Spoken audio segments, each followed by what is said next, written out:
evening. Thank you very much for joining us tonight. Prime Minister Mark Carney is expected to visit Rideau Hall tomorrow to dissolve Parliament and launch an early election. It appears to be a two-horse race, with public opinion polls putting the Liberals neck and neck with the Conservatives.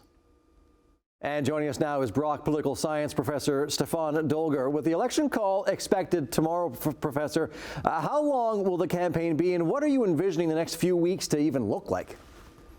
Well, it's going to be a crazy few weeks. I mean, with the election call coming, we know that it has to be between a 5 and 7 week campaign, 36 to 50 days.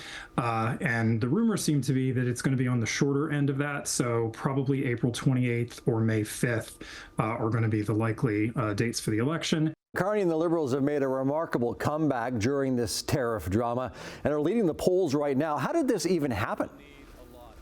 Well, I think it's a combination of a few things. One, probably Poilievre's support was a little softer than we thought, and that's probably because a lot of his support was from the basic personal unpopularity of Justin Trudeau. I think we didn't realize just how much the voters had tuned him out. I think many voters just thought of him as being insincere and were sick of him. But I don't think most voters were fundamentally upset about the kind of the Canadian economy. We just saw with our election here in Ontario that the voters overwhelmingly voted for stability. Poilievre is currently sitting in second spot, but not by much. What does he have to do to get back on top?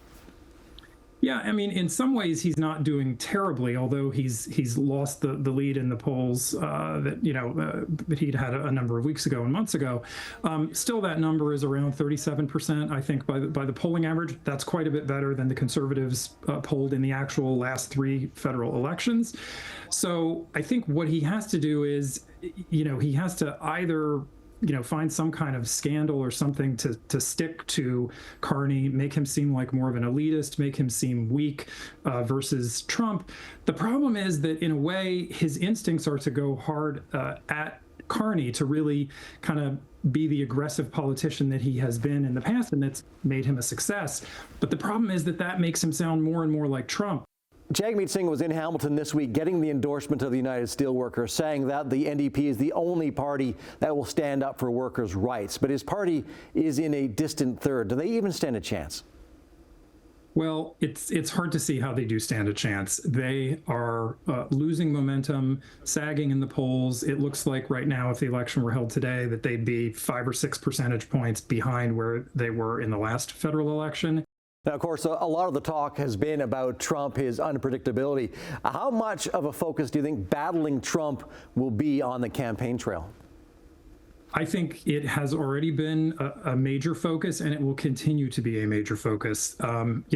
From Carney's standpoint, he talks about this, the whole, purpose of this election is rallying Canada based on the crisis that is generated by Trump. So it's the whole reason for everything that Carney is doing. And I think even Poilievre has shifted. I mean, this wasn't the basis for his, complaints against Trudeau many, many months ago, but even Poilievre has sort of turned to that and is trying to paint Carney as weak against Trump. So I think if you're tired of hearing the name Trump right now, you're really going to be sick of it in 5 weeks' time.